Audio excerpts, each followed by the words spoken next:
máy đứng ra bên đây Hà này, đứng ra ngoài bên đây cắt này, bấm này. Đấy. Cứ đặt vào cắt đi, đứng rồi sau đứng ra ngoài đây cắt. Đây là máy cắt làm cầu vồng thế hệ mới.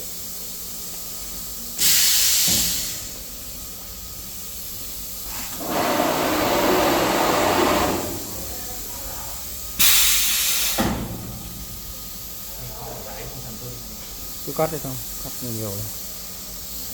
Cắt rất chi là ngọt, êm ái.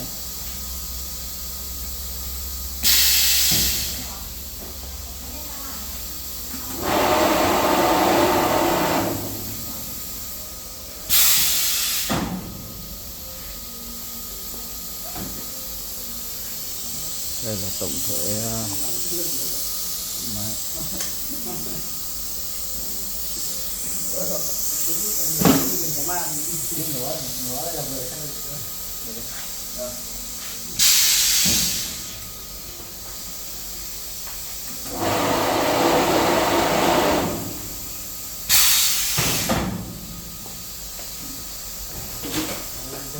Quay đường cắt này.